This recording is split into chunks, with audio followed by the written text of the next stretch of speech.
사무엘하는요 24장은 사무엘에서 이제 마지막 이야기입니다.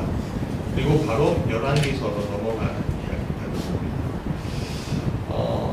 사무엘하 24장의 내용을 우리가 보기에는 이렇게 간단하게 얘기할 수 있습니다. 다윗의 실수했어요. 그리고 그것을 만회하기 위해서 다윗이 노력합니다. 이렇게 얘기할 수 있어요. 간단하게. 다윗은요 자신의 군세를 알고 싶었습니다. 그 인구 조사를 명령합니다. 근데 곧바로 실수임을 작각을 했죠. 근데 그로 인해서 이제 증거를 받습니다. 그리고 그것을 만회하기 위한 인안으로 여부스 사람 아리우나의 타작마당을 사서 제단을 쌓고 번제와 화목제를 드렸다는 것이 오늘 본문의 주된 내용이죠. 그런데 이러한 내용이 왜 사무엘하 24장에 굳이 나오는가?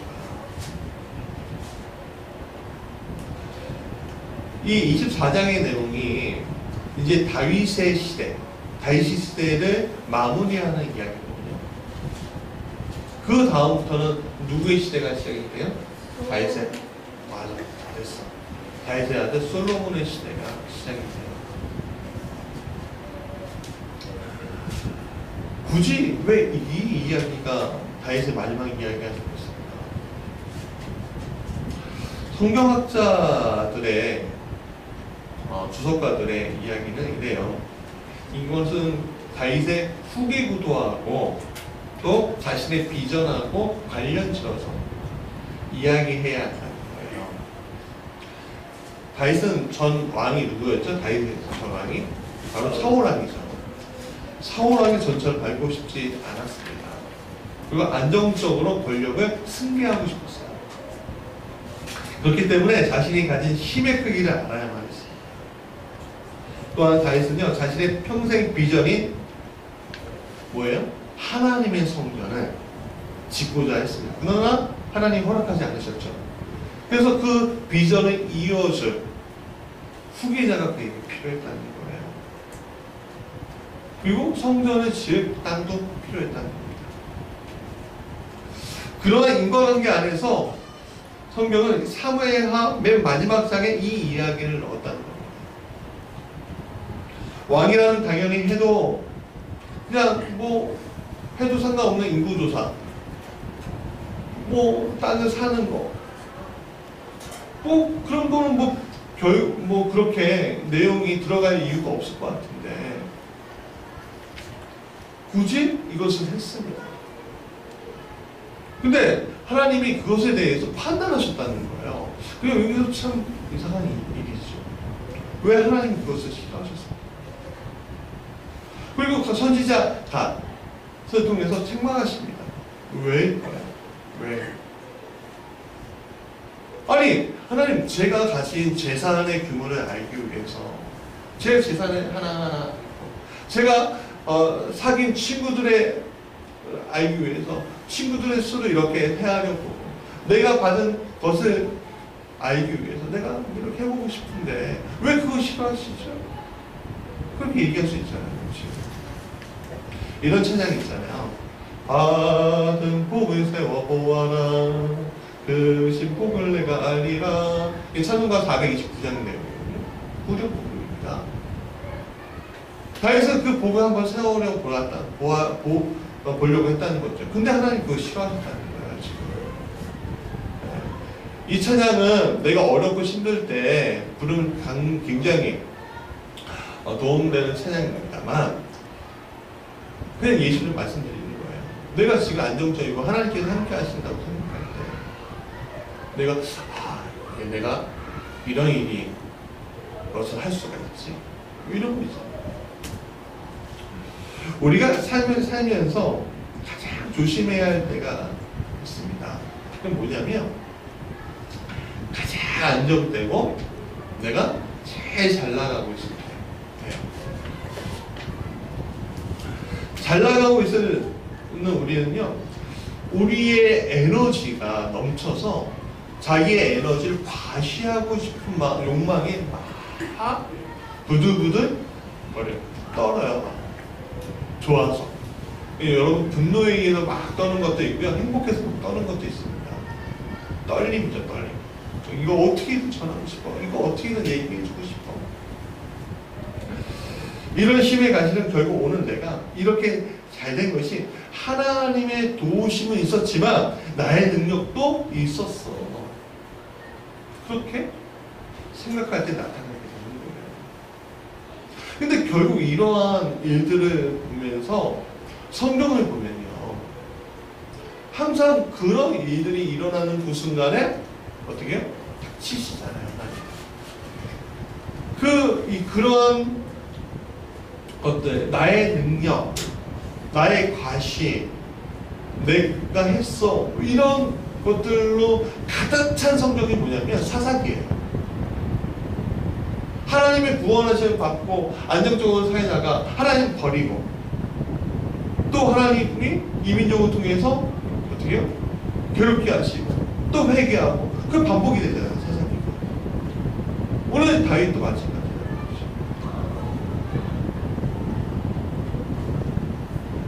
사무엘하 24장의 말씀은 이런 과시로 인해서 재앙이 임하게 된 다윗의 모습을 여실하게 보여주고 있습니다. 이 24장은 오늘하고 다음 주 두 번에 걸쳐서 이야기할 건데, 그렇다면 오늘 본문에서 오늘 읽은 1절부터 12절까지에서 얻은 교훈들이 무엇이 있을까? 우리가 갈 것을 다시 나누고 하나님 앞에서 정말로 충성된 자가 뭔가 같이 나눠보자. 첫 번째, 같이 읽어볼까요? 시작. 높아질수록 하나님의 은혜를 누리고 있다. 다윗은요, 모든 원수의 손에서 벗어나게 되었다고 하나님을 찬양할 때 범죄하게 됩니다. 그것은 오늘 본문 24장 1절과 역대상 21장 1절을 보면 같이 알 수가 있는데, 우리가 24장 1절 아까 전에 읽었으니까 역대상 21장 1절만 읽어봅시다. 시작. 사탄이 일어나 이스라엘을 대적하고 다윗을 수모하여 이스라엘을 계수하게 하니라고 얘기했습니다. 이 두 말씀은 우리가 높아지면 얼마나 사단의 먹잇감이 될 수 있는지 잘 보여주고 있는, 또 그것을 통해서 하나님이 어떻게 진노하시는지 보여주고 있는 겁니다. 사단은요, 문제를 계속 어떻게 하냐면 어렵게도 만들지만 또 쉽게도 만듭니다. 다윗은 단지 자신의 군세를 알기 원했을 뿐입니다. 되게 단순한 생각이었죠. 자신이 가지고 있는 힘의 크기가 얼마나 되는지, 어떻게 하면 그것을 잘 활용할 수 있는지, 또 어떤 면에서 그것을 통해서 이 나라가 부강하면 하나님께서 영광 받으시겠지, 여호와 하나님이 더 높아지시겠지, 그런 생각이 있습니다. 그러나 그것이 사탄의 속임수입니다. 지금까지 다윗이 싸워하고 이겼던 것은 숫자가 아니었습니다. 힘의 크기, 능력의 크기가 아니었습니다. 지략의 크기, 그런 것도 아니었습니다. 그의 싸움은요, 하나님이 하시는 전투요, 하나님이 하시는 싸움이었습니다. 그래서 이긴 거였습니다. 소년 목동이 다윗이 골리앗을 어떻게 이길 수 있었습니까? 그러니까 지략이 있어서요. 그래서 물맷돌을 준비해고 그 지력을 해고 막 배우고 정수리 딱 맞출 수 있는 운동신경이 있어 다윗 골리앗을 쓰러뜨릴 수 있었나요? 그렇지 않았죠. 그렇지 않았습니다. 형에게 도시락을 갖다 주기 위해서 온 이 다윗은요, 골리앗이 하나님을 무시하는 반응할 때마다 의의가 막 올라오는 거예요. 그 거룩한 분노를 가지고 하나님의 이끄심을 분명히 믿고 그 자리에서 있었던 겁니다. 그래서 한 번에 분명히 그 하나에 골리앗이 쓰러질 수 있었던 거죠. 근데 그것이 그의 일생에 계속적으로 반복이 되었던 거죠. 왜? 그가 하나님 앞에 서 있을 수 있었어요. 즉, 칼과 창과 방패와 군사로 그 사람의 그 삶의 싸움에서 이긴 것이 아니라 오직 하나님을 사랑하는 마음, 오직 하나님이 주신 힘으로 이긴 것이다 라고 우리가 결론 지을 수 있습니다. 물론 다윗이 능력이 있었어요. 탁월한 능력자가 있었어요. 그는 장군이면서 진학가면서 음악가면서 시인이기도 했잖아요. 그렇죠? 좀 다재다능한 사람이었습니다. 또 얼굴도 아름다운 사람이었습니다. 하나님 충성하는 사람이었습니다. 오늘 우리에게 하나님 재능 주셨어요. 그렇죠? 어떤 재능인지 자신은 더 잘할 수 있어요. 아니면 저희가 바라보기에 그 나타나는 것들 보면은 저런 재능이 있으시구나 그걸 깨달을 수 있어요. 그러나 그 재능 가지고 다 되는 것은 아니죠. 하나님의 사역, 하나님이 주신 비전, 하나님 나에게 사명 주셨다는 것은 그것을 이루기 위한 것은 나의 능력으로는 다 된 것이에요. 누가 하시는 거예요? 하나님과 함께 할 때 하나님이 하시는 거죠. 다윗이 선택되어진 것은 하가톤, 무시당하고 막내 아들인 그 하가톤 그 아들이 선택되어진 것은 양들이 돌보지만 하나님을 바라볼 줄 아는 이유 때문에 선택됐고 왕이 됐고 그 이 자리에 있었던 겁니다. 부산에 있을 때였어요. 제가 아는 어떤 분이 있었습니다. 직장도 좋아요. 삶이 굉장히 안정된 분이셨어요. 근데 교회에 상처가 좀 생긴 거예요. 좀 의견 충돌이 생겼어요. 근데 그 정도로 가지고서 상처받을 분이 아닌데 계속 쌓여왔나 봐요. 그러니까 제가 좀 마음이 아팠죠. 저희 교회는 아니고 그냥 알고 있는 거예요. 그냥 열심히 주님의 일을 하다가 이제 교회를 안 나기 시작했습니다. 그러니까 영적인 게 확 막혀버리잖아요. 네. 막히니까 사람이 영물이라고 하죠. 그렇죠? 영의 사람이잖아요. 그냥 어떻게든 사람이 그냥 하나님의 영을 만나면 그 에너지가 생기는데 그 영적인 에너지를 쏟아 부을 데가 없어요. 이분이. 그러면 이게 얼마나 답답하시겠어요. 그러니까 그때 사단이 그분한테 막 속삭이는 거예요. 어떻게 속삭였냐면 그때 마침 무슨 일이 있었냐면 부동산이 경기가 확 올라가는 그런 시기였어요. 그리고 무조건 아파트 사면 무조건 건물 사면 돈 번다. 우리가 열심히 저축해고 성실하게 해왔자 부동산 갑자기 올라가는 거 우리가 이길 수 있느냐 뭐 이런 분위기가 막 휩싸였어요. 적절한 투자 좋습니다. 예, 나쁘지 않아요.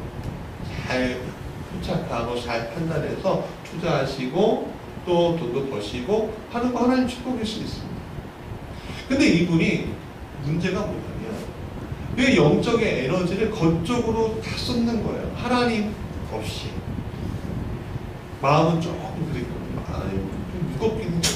근데 그 무거운 마음 거기다 쏟는데 어디까지 가냐면 임대 아파트 있잖아요. 임대 아파트는 개인이 주고받아 살 수 없잖아요. 그렇죠? 근데 임대 아파트 무슨 핏이 있나 봐요.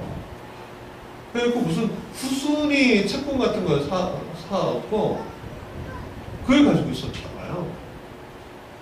그러니까 아파트 매체 사고 그거 사고. 근데 그러다 보니까 어떤 일이 있냐면 그때 몇 년 전에 서브프라임 모기지 사태 있었잖아요. 그게 딱 당하니까 부동산이 확 가라앉은 적이 있었지 않습니까? 그걸 짚고 다 가시고. 그러니까 그동안 모아놨던 물질이다 빚내서 했던 그 모든 것들이 다 사라지는 거예요.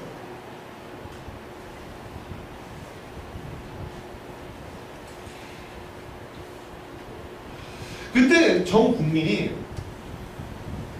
부동산에 달려들 때였는데 물론 저하고 여러분들 빼고 전 국민이 부동산에 달려들 때였는데 한바탕 하려고만 달려들 때 요번에 월드컵 할 때도 그랬대잖아요. 네, 중국하고 그 베트남, 요번에 베트남 얘기도 하던데 독일을 한국이 감히 이길 줄 모르고 독일에게 배팅하다가 집 잃고 건달한테 쫓기고 그랬대요. 어떻게든 돈 좀 벌어보려고 하다가. 그러니까 완전히 벌써 주저앉고 다시 시작해야 되는 그런 상황이 있는 거죠. 참 마음이 안타깝더라고요. 우리가 그래요. 우리 실패의 가장 큰 원인이 뭐죠? 돈이 없어서 실패할까요?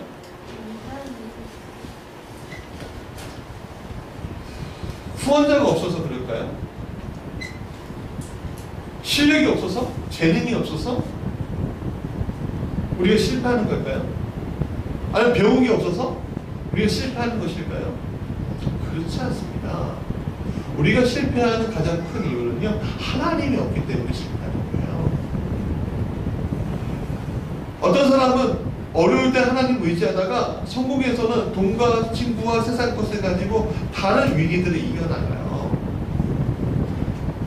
근데 그것은요, 그 다른 위기를 이겨나가는 그 순간 그건 좋을지 모르지만 사탄의 노림수에 그가 속해 있는 거예요. 패망의 지름길에 올라탄 거예요. 롤러코스터를 생각해 보십시오. 끝까지 올라가요. 미국에 어떤 롤러코스터가 있는데 각도가 97도래요. 그게 이해가 못 가는데 하여간 뭐 수직보다 이렇게 또 이렇게 기울이면서 가나 봐요. 하여간 끝까지 올라가는. 근데 롤러코스터의 끝은 뭐죠? 급작스럽게 내려가는 거죠. 많은 사업을 했던 분들이 갈 때는요 장난 아니게 올라가요. 근데 내려갈 때 어떻게 합니까? 확 내려가잖아요. 제가 이번에 장례가 있어서 전라도 광주를 간 적이 있어요. 이번 주에는 계속 장례가 있어갖고 뭐 지인들 장례 꼭 챙길 수밖에 없는 그런 상황이었고, 근데 하여간 광주로 내려가는데 목사님 한 분을 만났어요. 만나고 이제 이번 이야기를 듣는데 교회를 건축하고 계시더라고요. 참 감사하게 제가 부목사한테 같이 섬겼던 분인데 교회를 하는데 이제 교회 담임자가 되셨고 이제 그 옛날 교회를 팔고 이제 건축을 하는데 은행에서 돈을 이렇게 어느 정도 되고서 합니다. 근데 자기가 부목사할 때 10만원, 5만원, 만원 이렇게 쓰는 것도 너무너무 힘들었는데 이제는 돈이 돈처럼 보이지 않더래요. 자기 손에는 쥐어지지는 않는데 막 이야기할 때만 1000만원, 5천만원 뭐 이렇게 단위가 올라가고 왔다 갔다 하니까 느낌이 없더래요. 돈에 대해서, 물질에 대해서. 그러니까 그런 것 같아요. 우리가 올라가면 올라갈수록 감각이 무뎌져요. 그리고 내려갈 때 급할 때는 그게 없어서, 내가 쓴 그게 없어서 어떻게 돼요? 맨날 아쉬워하고, 그때 그거 안 먹을 걸, 그때 그거 안 쓸 걸, 그때 좀 아낄 걸 하다가 후회만 남잖아요. 그러면서 롤러코스터 확 내려갔더니 민병을 확 쓸려서 살려줘 그러면서. 그렇다면 오늘 우리가 그 롤러코스터처럼 갑자기 밑으로 확 내려가지 않을 수 있는 방법은 무엇일까? 그 해답을 우리가 찾아볼 때 바로 예수님에게 있는 것을 보게 됩니다. 마태복음 14장 23절 같이 읽어볼까요? 시작. 우리를 보내신 후에 기도하러 따로 산에 올라가시니라. 즈음에 거기 혼자 계시더니, 예수님은요 오병 이어의 기적을 일으키신 계속해서 사역을 이어가신 것이 아니었습니다. 먼저 하나님과의 관계를 점검하셨어요. 왜냐하면 자신의 사역으로 인해서 내가 높여지는 것이 아니라 그분의 사역은 누구를 높이려고 했습니까? 아버지 하나님. 높이려고 하는 사역이었는데, 우리가 사역하다 보면, 우리가 삶을 사다 보면 내가 하나님의 영광을 위해서 살겠어요 하다가 누가 높여져요? 나의 영광도 높아지는 경우들이 굉장히 많거든요. 그러니까 그 자기의 영광이 이렇게 높아지는 그 순간에 어떻게 해요? 하나님의 영광이 또 가려지는 일들이 있어요. 그래서 예수님은 하나님 아버지 하나님의 그 영광을 가리지 않기 위해서 무단히 노력하고 계셨어요. 그래서 무리들의 오병이어의 기적을, 큰 기적을 일으키신 다음에 무리들을 떠나보내고 제자도 떠나보내고 홀로 산에 가셨다는 거예요. 아들신 예수님은요 절대로 아버지의 영광을 가리지 않았습니다. 그렇게 사역하지 않았어요. 아버지의 마음을 가리고 자신의 일을 더 높여질 수 있는 때가 되면 잠시 멈추셨다는 겁니다. 그리고 기도자에 가셨다는 거예요. 예수님은요 겟세마네에서 이렇게 제자들에게 말씀하셨어요. 마태복음 26장 41절에 빨간 글씨만 읽어볼까요? 시작. 시험에 들지 않게 되어 기도하라. 오늘 우리가 왜 시험에 드는가? 왜 실패의 롤러코스터를 타고 내려갈 일만 남았는가? 그것은 예수님의 말씀처럼 시험에 들지 않게 위해서 깨어 기도하지 않기 때문에 그 일이 일어나는 거예요. 사람들이요 절박하면 어디에 자리에 와요? 그렇죠. 기도의 자리에 와요. 그러나 우리는 이것을 알아야 합니다. 절박할 때 오는 것은요, 절박할 때 기도의 자리에 오는 것은 제재가 아니라 뭐예요? 물이에요. 그러나 승리하고 성공하고 삶이 안정적으로 변하시라도 기도의 자리를 놓치지 않는 사람들은요 바로 제자예요. 여러분, 무리의 삶이 아니라 제자의 삶이 생각합니다. 지금 여러분들 성공의 자리에 있고 또 안정적인 자리에 있고 또 어떤 실패할 수 있죠. 하여간 그러나 그 모든 상황들, 그 모든 환경들 이기시고 기도의 자리 놓치지 마시고 그래야 합니다. 그래야지 우리가 승리할 수 있는 겁니다. 두 번째 다시 해볼까요? 시작. 교만해지면 우리의 길을 쉽게 가는다. 3절 읽어볼까요? 시작. 여호와께 왕께 하려되 이 백성이 얼마든지 왕의 하나님 여호와께서 백배나 더하게 하사 내 주 왕의 눈으로 보게 하시기를 원하나이다. 그런데 내 주 왕은 어찌하여 우리를 기뻐하시나이다. 다윗이 인구조사를 명령해요. 그의 군사령관인 요압이 그것에 대해서 옳지 않다고 돌려서 얘기하는 겁니다. 그리고 이렇게 얘기하는 겁니다. 아니 언제 우리가 숫자로 이겼습니까? 하나님 도와주셔서 이겼었지?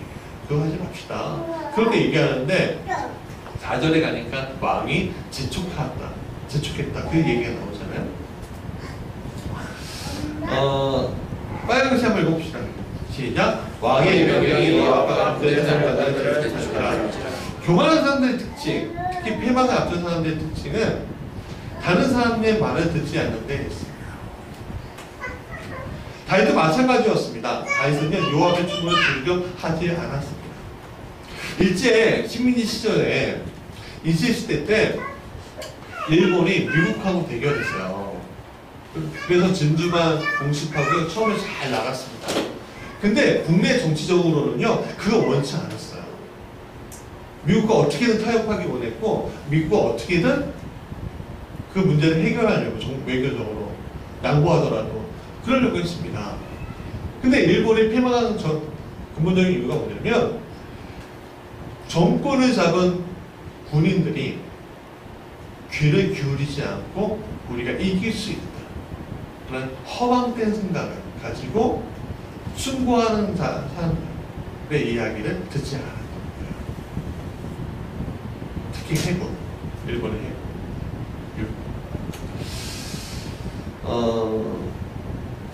목회를 하다 보면 참 답답한 생각이 처하겠네요. 기업체들을 운영하시는 분이든 작은 자영업을 하시는 분이든 어떤 문제가 생길 때마다 저는 이렇게 얘기해요. 예배 드리셔야 돼요. 기도하셔야 돼요. 뭐 이렇게 충고의 말씀을 드려요.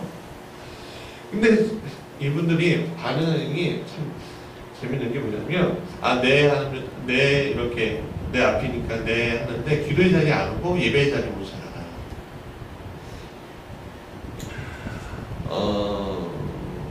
심리는 그렇죠. 내가 이 정도 문제는 해결할 수 있어. 왜? 지금까지 그거 해왔잖아. 근데 많은 사람들이 이 부분엔 걸려요. 참 아이러니한 게 그렇게 시간이 지나면 꼭 하나님이 멈추시게 하는 애들을 저희가 많이 봤어요. 제가 뭐 특별한 능력이 있어서 그런 게 아니라 우리 보면 알잖아요. 저 사람 좀 멈춰야 되는데 저 사람 좀 큰일 났네. 그런 거 있잖아요. 그러니까 저는 좀 많은 사람들 만나다 보니까 그게 보이더라 이거죠. 얘기하다 보면. 그래서 목사로서 참 안타까워요. 그 전에 멈추고 하나님께 나갔으면 좋았을 텐데 그 문제를 가지고 하나님께 내놓고 드렸으면 하나님이 해결해 주실 텐데 참 안타까워요. 저는 개인적으로 아내가 충고한다고 잔소리를 하면요 귀를 닫고 싶을 때가 한두 번이 아닙니다. 신부입니다. 예, 부산 출신이면서 이제 DFC 간사 출신이니까 말씀에 대해서 정확하게 알아요. 그리고 말을 정말 잘하셔요.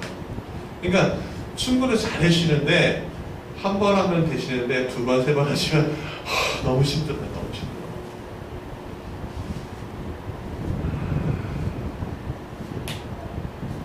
그래도 저는 되게 잘 알잖아요. 그리고 영원히 내 편을 되어줄 사람이잖아요. 그러니까 좀 그만 좀 해줘 제발 뭐 그렇게 얘기하는데 그래도 충고를 놓치지 않으려고 노력을 많이 합니다. 그래서 솔직히 결혼 전에 저를 보면요 참 저게 어떻게 목회자가 될 수 있을까 많은 사람들이 그렇게 걱정을 하셨대요. 저는 몰랐는데 근데 10년이 지나고서 저를 딱 만나는데 목사님이 많이 바뀌셨다는 거예요. 성이나 말하는 거나 행동이나 지금 되게 많이 부족해서 목사님 저러면 안 되는데 그런데 예전에 더 했어요. 그냥 많은 부분들이 개선이 되죠. 근데 그게 누구의 덕이냐면 제 아내의 덕이에요. 네, 내 편이니까. 오늘 교회 우리 젊은 성도들이 우리 교회 젊은 성도들이 많아서 드리는 말씀이지만 문제가 있으면 놓치지 말고요 목사나 사모에게 충고 또는 기도를 부탁하세요. 그것이 지혜입니다. 젊은 사람일수록 문제를 해결할 수 있다고 생각하는데요 젊은 사람일수록 그 문제를 해결하지 못하는 경우가 정말 많아요. 네, 경험의 문제가 있어요. 실제로 그렇지 않아요. 문제가 생기면 하나님 앞에 와서 해결할 수 하는 것이 아니라 내 힘과 노력으로 하는 것을 일정하게는 내가 해야 돼라는 그런 착각도 우리가 하게 돼요. 물론 해결할 수 있는 방법도 좀 있어요. 근데 그걸 유지한다는 게 쉽지 않습니다. 왜? 우리 경험이 부족하잖아요. 지혜가 부족하잖아요. 그래서 나이 드신 분일수록 어떻게 하는지 아십니까? 목사님 저에게 좀 충고 좀 해주세요. 목사님 저에게 위해서 기도해 주세요. 그렇게 얘기해요. 왜? 그분은 경험이 있기 때문에. 그럼 많이 해요. 젊은 사람일수록 기도 부탁을 적게 하고요. 나이가 드신 분일수록 신앙생활 오래 하고 기도 부탁을 많이 해요. 무슨 차이일까요? 그분들이 느낀 거예요. 아, 내가 할 수 있는 것이 별로 없구나. 목사님의 기도가 영적인 중보 기도자들의 기도가 정말 필요하구나. 그들이 아는 거예요. 저도요, 여러분들에게 다 얘기할 수 없는 부분들이 있기 때문에 좀 몇 개만 이렇게 중보 기도를 부탁하지만 제가 알고 있는 지인들 있잖아요. 제 주변에 기도해 주시는 분들이 정말 많습니다. 네. 그분들한테 좀 상세하게 말씀드려요. 이거 좀 기도해주세요. 이거 좀 기도해주세요. 제 개인적과 교회적인 부탁 기도해달라고. 왜냐하면 제가 가진 한계가 있잖아요. 인성에 대한 한계가 있고 능력에 대한 한계가 있고 어떤 뭐 재정적인 한계도 분명히 있죠. 또 여러 가지 한계들이 분명히 있잖아요. 내가 가진 노력이 이길 수 있는 게 별로 없어요. 그렇기 때문에 나를 위해서 기도하는 주는 그 그룹들한테 이것을 위해서 기도해달라고. 그럼 그분들도 저를에게 이것을 위해서 기도해달라고 그렇게 말씀해 주셔요. 참 놀라운 것은요, 그렇게 기도를 부탁할 때마다 어떤 일이 일어나면 해결되는 일들이 일어나요. 제가 섬겼던 권사님 한 분이 있어요. 나이가 60세, 70세 이 정도 되십니다. 네. 교구장이었습니다. 예전에 이제 다녔던 교회 교구장이면요, 능력 타고난 사람이에요.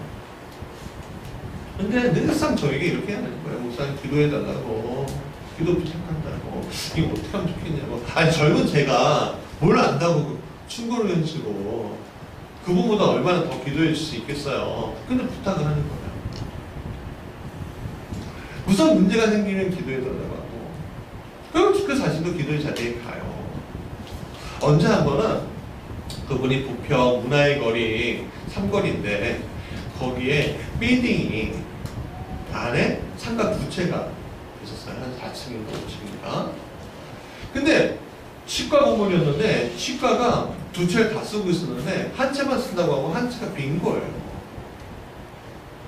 근데 그때 마치 어떤 일이 있었냐면 상가들이 불하는 거예요.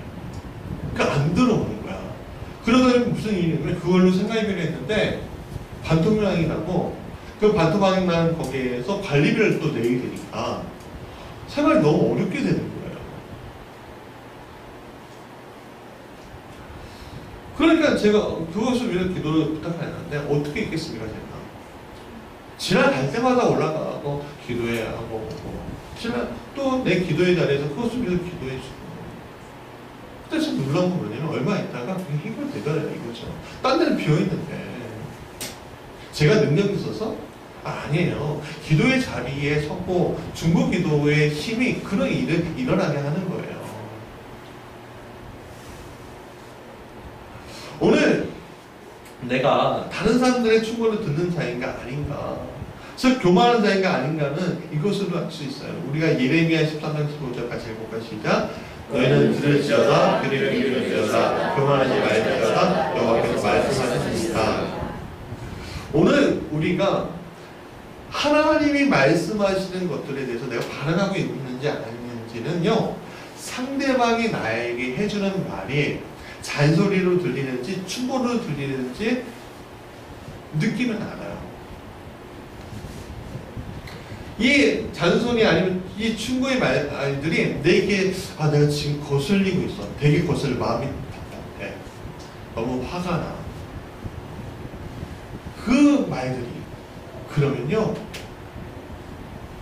지금 문제가 일어나고 있는 거예요. 예를 들어 우리가 대학교 학점 가지고 비유를 해보면 만약 그 충고와 그 잔소리 같은 그 말들이 내 귀에 거슬리지 않으면요 우리는 A 학점을 받고 있는 거예요. 왜? 잘 따라가고 있기 때문에. 그러니까 저 사람들 더 많이 얘기해 주려고 하는 거죠. 물론 이제 보편적인 상황에서 얘기하는 겁니다. 근데 거슬려도 따라간다면 저처럼 우리 안에 이야기하는 거 막 이렇게 얘기할 때 거슬려 힘들어 죽겠어 막 이렇게 해도 따라간다면 우리 B학점이에요. 그런데 충고도 잔소리도 더 이상 여러분들의 곁에 없으면요 F학점이에요. 왠지 아십니까? 그만큼 상대방이 내가 잘하는 것이 아니라 내 말을 듣지 않는구나, 제 귀에 경기 있게 하는구나 하고 더 이상 얘기하지 않게 되는 거예요.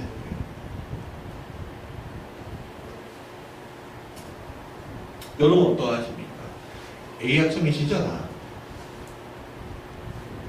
눈만 껌뻑거리시라니까 아멘 하셔야죠.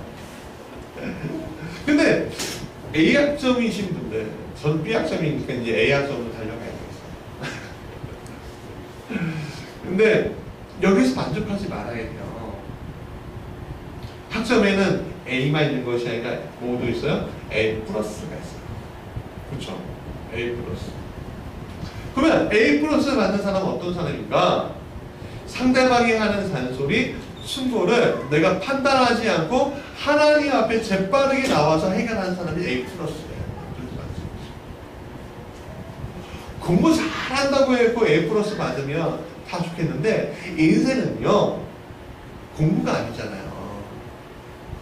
인생은 실전이잖아요. 그럼 실전할 때 누가 중요해요? 충고하는 자가 중요한데 인간의 충고는 한계가 있어요. 욥의 세 친구 보세요. 인간의 충고가 얼마나 한계가 있다는 거 요실하게 보여주잖아요. 욥의 맨 마지막에 누가 나오셔요? 하나님 오셔서 말씀해 주시잖아요. 하나님의 충고가 우리에게 필요한 거예요. 그 하나님의 충고를 받는 사람이 A 플러스였죠. 여러분이 그런 분들 되시길 간절히 원합니다.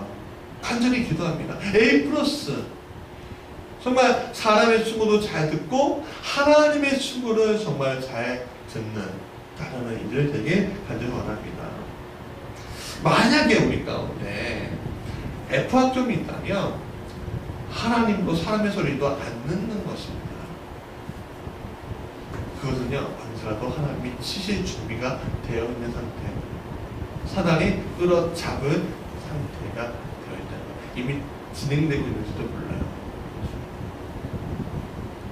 그렇기 때문에 그런 분들이 있다면 재빨리 귀를 열고 내 배우자의 충고도 듣고 내 상대방의 충고도 듣고 제 목사의 충고도 듣고 특히 하나님의 충고를 들을 준비가 되어 있어요. 자녀면 부모의 충고, 부모라 할지라도 자녀의 충고 들을 준비가 되어 있어요. 똑같은 자리에서 누구는 A 플러스가 있고요, 누구는 F가 있습니다. 하나님 앞에서는 마찬가지입니다. 우리가 귀를 기울여야 합니다. 하나님 앞에서, 사람 앞에서 여러분들이 그런 길을 간절히 소원합니다. 세 번째 같이 해볼까요? 시작. 해결하니 사이다. 5절과 6절 읽어볼까요? 시작. 여호와의 백성이 주를 달게 보고하니 이스라엘 중에 칼을 빼려는 자가 110만 명이요 유다 중에 칼을 빼려는 자가 40만 명이라. 요압이 왕이 명령을 마땅치 않게 여겨 레위와 베냐민 땅을 지키지 아니하였다. 다윗은 요압에게 보고를 받습니다. 그런데 이제 사무엘 하에서는 이스라엘은 80만 명, 유다는 50만 명 보고가 되는데 좀 다른데 레위와 베냐민 집안은 채지도 않았어요. 근데 다른 이유가 좀 있는데 그건 좀 넘어가고요. 근데 그 보고를 딱 듣는 그 순간에 10절에 같이 읽을까 시작. 다윗이 백성을 조사한 후에 그의 마음에 자책하고 다윗이 여호와께 아뢰되 내가 이 일을 행함으로 큰 죄를 범하였나이다. 여호와여 이제 간구하오나니 이 중에 죄를 사하여 주옵소서. 내가 심히 미련하게 하였나이다. 그 순간에 다윗이 안차한 거예요. 복을 보면 그 순간에 실수해 느껴진 거예요. 이건 아닌데. 근데 때는 그렇죠. 여러분, 내가 무의식적으로 행해야 했는데 때가 늦은 경우도 있어요. 그러니까 12절에 어떤 일이 일어나냐 읽어보겠습니다. 시작. 다윗이 아침에 일어날 때 여호와의 말씀이 여호와의 선지자 선지자 장에게 이르되 가서 다윗에게 말하기를 여호와 그들과 같이 말씀하시기를 내가 내게 세 가지를 보이니 너희 위에는 너는 그 중 하나를 택하라. 내가 그것을 네게 행하리라. 듣다 하라 하시니. 오늘 우리가 그래요. 고집스럽게 밀고 나가다가 아차 싶을 때가 와요. 아 여기가 아닌데. 제 군생활 때 정말 힘들었던 게 뭐냐면 눈 덮인 산이었는데 중장비를 메고서 기관총 있잖아요. 저 여러분들 K3 기관총 아시죠? 전 그 전에 M60 사수였어요. 그거 들고서 산을 오르고 내려가는데 눈길에 막 미끄러지고 막 그러면서 내려가는데 이 기관총이 하이바 치면서 가는데 갑자기 중대장이 우리 소대장이 일소대장인데 육사 출신인데 부르더니 막 이렇게 부르더니 이렇게 얘기해요. 야 여기가 아니다 되돌아가자 그러는 거예요. 여러분 그거 한번 생각해 보세요. 이 30km 막 이런데 왜 고집을 펴고 중대장이 그렇게 고생을 시키냐고요. 아유 그래서 화가 확 오르더라고요. 아니 지쳐서 그것도 나오진 않아. 보고서에 나오는 돌아온 탕자가 이렇게 얘기했죠. 돌아오기 전에 누가복음 15장, 16절, 17절까지 해볼까 시작. 그가 대신 없는 시험 열매를 세우는 하나의 존재라고 생각하라. 이에 스스로 우리가 있는데 하나님께는 양심이 부족한 부분이 얼마나 많은가. 나는 여기서 두려운 중국구나. 얘도 아차 싶은 거야. 내가 좋은 거 냅두고 고집스럽게 이렇게 왔다가 이렇게 당하는구나.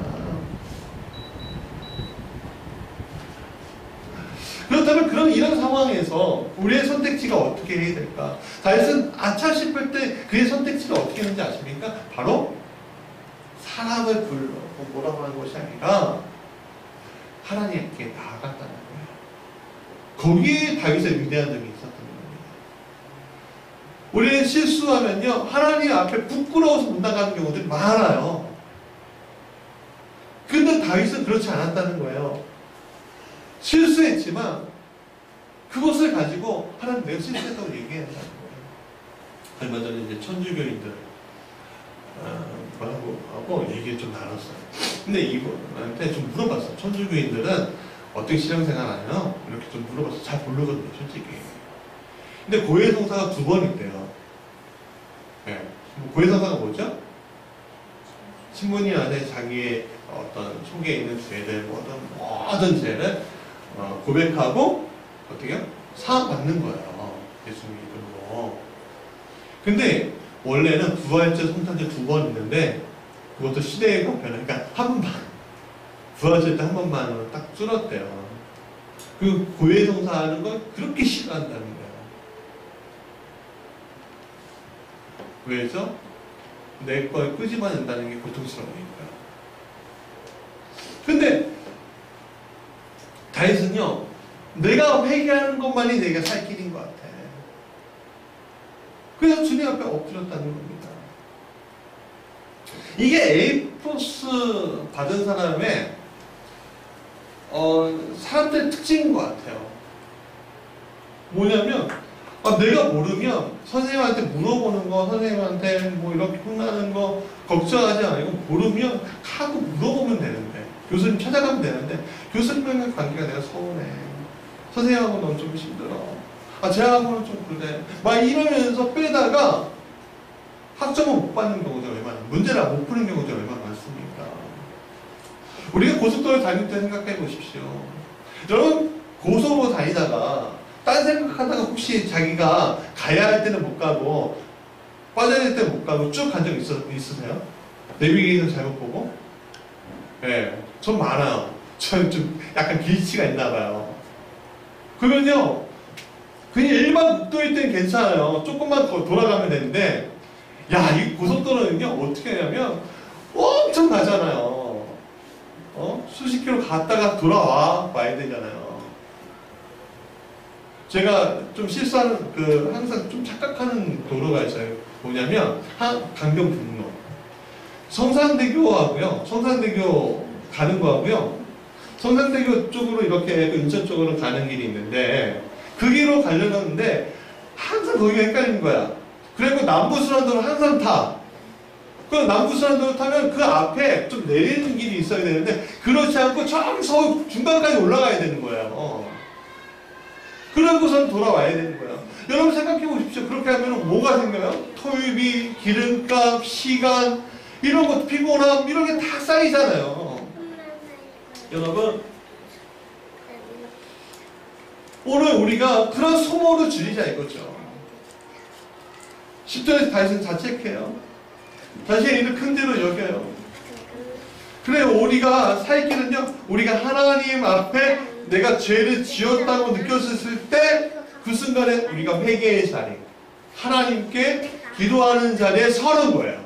진짜예요, 그거는. 다윗의 위대한 점이 그거였어요. 그가 완벽한 완전한 인간이 아니에요. 그는 권력을 쥐고 있을 때 악행도 했어요. 그는 권력을 쥐고 있을 때 잘못도 범했다고요. 지혜롭지 못한 일들도 많이 했단 말이에요. 공평하지 않은 일들도 했단 말이에요. 근데 그가 위대했던 건 뭐냐면, 자신이 이 연약함을 하나님 앞에 내려놨다는 거죠. 드렸다는 거죠. 주님, 이렇게 연약하다고. 그래서 그가 위대한 왕이고, 그의 왕권이 예수님을 통해서 영원하게 지속이 돼버린 거예요. 이미 죽은 사람이지만 다윗을 높이잖아요. 지금 이스라엘 사람들의 가장 중요한 사람은 누구예요? 아브라함과 다윗 아니겠습니까? 자비하신 하나님 앞에 나아가는 그것이 우리의 살 길입니다. 우리가 알아야 좀 있습니다. 자, 말씀의 결론이에요. 우리가 아무리 살랐다고 한들, 아무리 못났다고 한들, 하나님이 우리와 함께 하시는 모든 것이 가능해집니다. 모든 것이 가능해져요. 그렇기 때문에 우리는 교만할 수 없어요. 그러나 우리는 항상 연약하죠? 그럼 어떻게 해야 합니까? 그 연약함 때문에 지은 것들을 어떻게 해요? 하나님 앞에 또 내려놔야 됩니다. 물론 하나님 우리 그 문제를 회복하기 위해서 치실 수도 있어요. 그러나 우리가 근본적인 거 하나를 느껴야 합니다. 우리의 모든 죄를 누가 담당해 주셨어요? 예수님. 그래서 그분이 그리스도시잖아요. 그분이 오늘 나와 동행하고 있다는 거. 나를 바른 길로 가게 한다는 거. 그 바른 길로 가게 하는 것을 어디의 자리? 기도의 자리에서 찾고 느끼고 경험하는 우리 무지개 교회 교우들 되게 간절히 축원합니다.